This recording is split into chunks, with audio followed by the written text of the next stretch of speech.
I'm so excited about what we're about to talk about. It's just it's meat and drink to me, this kind of material. If, like me, you're old enough to remember the day in 1982 when the wreck of the Tudor warship Mary Rose was raised to the surface of the Solent, I can see it now, after more than 400 years on the seabed, then I'm sure those images have remained with you ever since.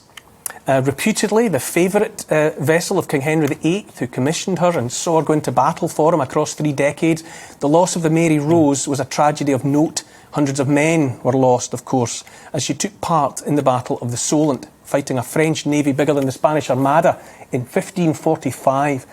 The part of the wreck that was raised and conserved has been on display in Portsmouth Historic Dockyard ever since, and it is a truly haunting and unforgettable artefact. It's a living presence in the room, I swear. So extraordinary, it's hard to believe it's real. Now a new visitor experience will let the likes of us get closer than ever before to sensing the reality of a life aboard a Tudor warship as she takes part in a battle.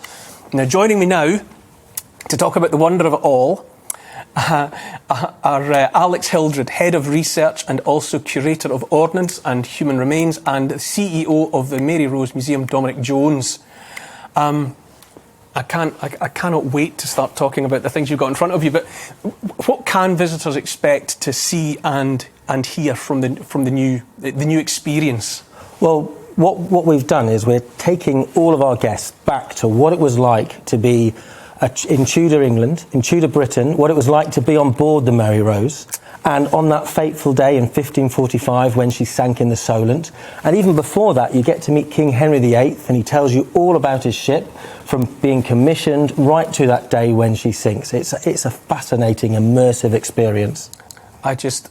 Alex, I have to ask you, you were there, you were part of the team, yes. Mm. that actually were on the seabed. Yeah. Talk to me about that. When you were on the seabed with her, what could you see, before she was raised? Less than me to you, so that's one sofa to another, and on a good day perhaps a bit more, but very dark and quite tidal and completely sediment everywhere, so we were actually emptying her. What kind of it was depth? Just like a land depth? excavation. Could you see timber, or was she completely swallowed by the seabed? Well, she was completely swallowed by the seabed, but then timbers were found in 1971, and those were excavated around to find the entire shape of the hull, and then she was emptied, and that was a big decision. Do we do discrete trenches and continue, which is what was done to find the structure?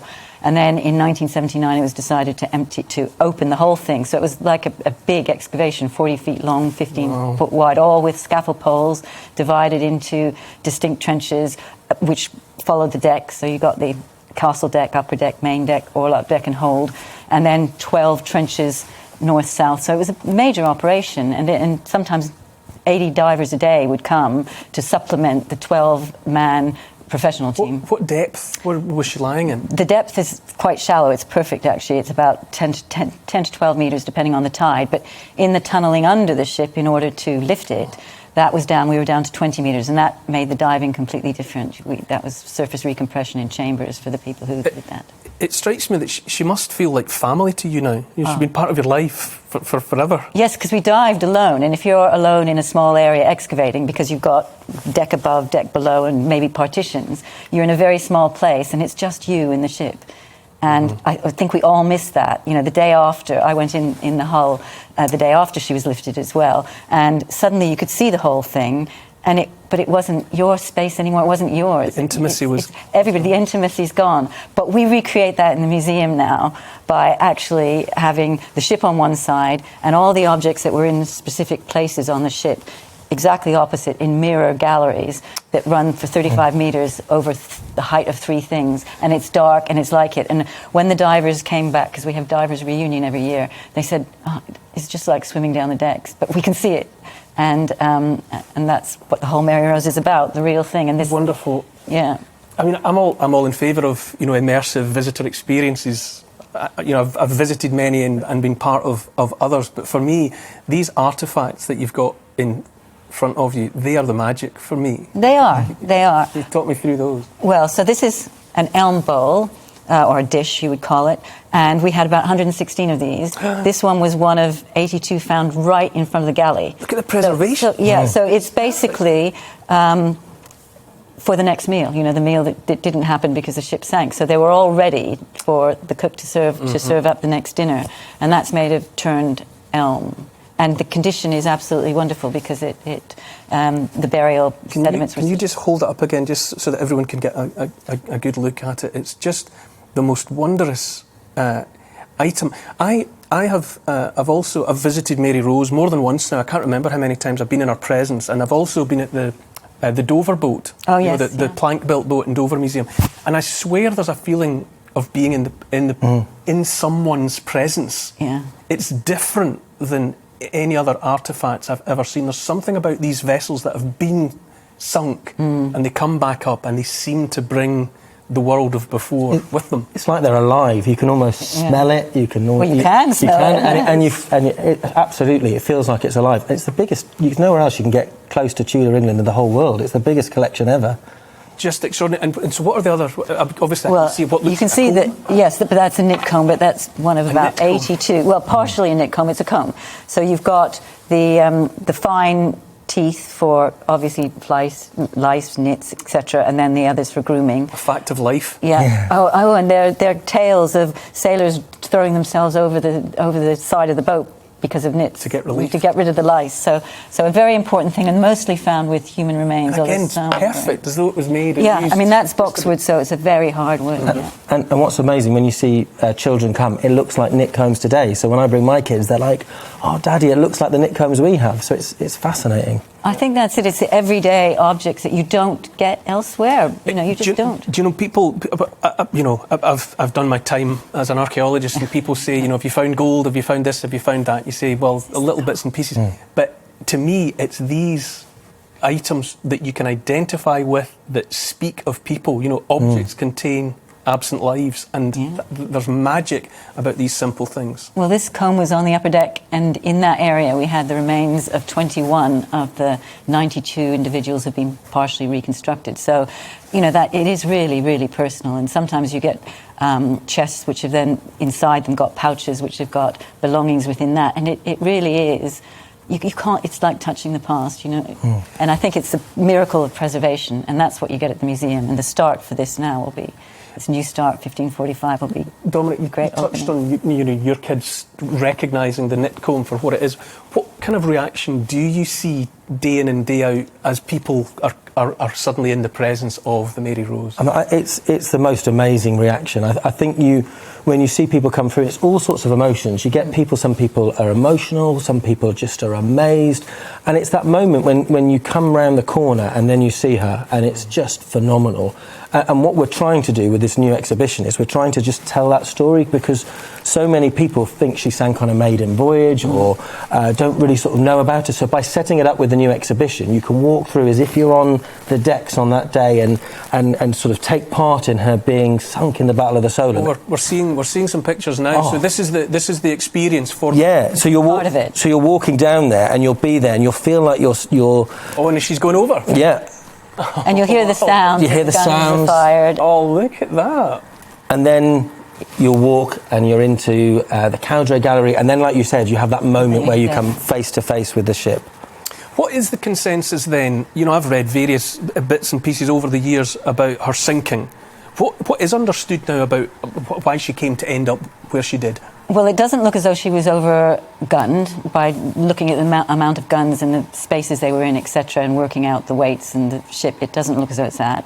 Undoubtedly, the gun ports on the main deck, the lids were open, and some of the guns were fired, some of them weren't. So there's one really good account that says she fired the guns on one side of the ship and was turning to fire to bring the guns on the other side to bear, and she sank on the side of the guns that had just been fired.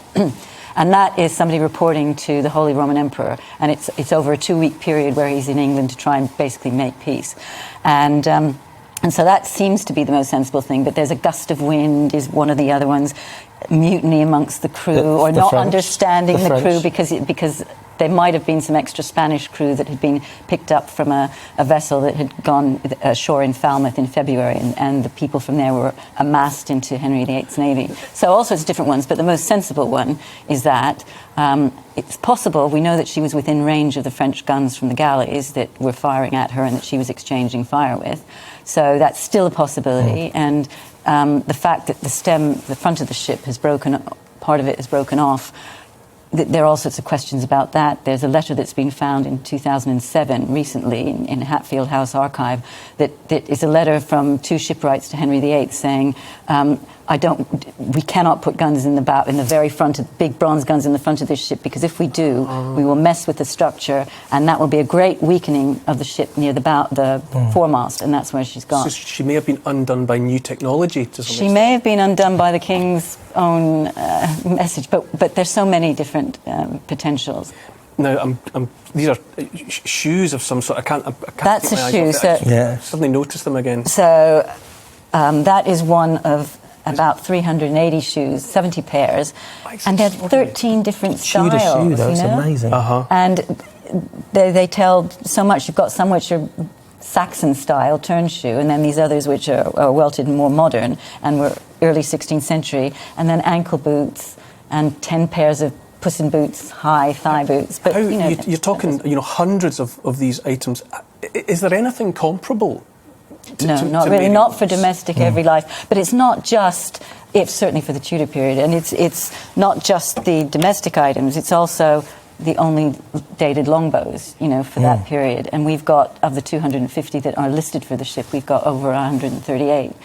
6,000 arrow fragments, 2,000 complete arrows. It's just the sheer numbers. That's just ridiculous. But for the everyday thing, it is like going back to Tudor life. You don't see these things in paintings because most of them are courtly paintings. You can see them in some engravings, and in fact the Cowdray engraving, which we use very much for this new experience, it provides a background because you're moving through the fleet as it's anchored just off Portsmouth Harbour. The French are off the Isle of Wight, and you're heading out towards the French galleys, and then the firing happens and the ship turns. So we use that engraving, and that's quite good for stuff, and we can look at that and find parallels within our collection. But the important thing is each one of these can be used, as you know, to be a cornerstone for dating. So our basket-hilted sword now is earlier than a lot of your Scottish basket-hilted swords. Is now. it really? Yeah. So it becomes a coat hanger, as you know, to date other objects. And there's so many within the Mary Rose that we've got that are like that.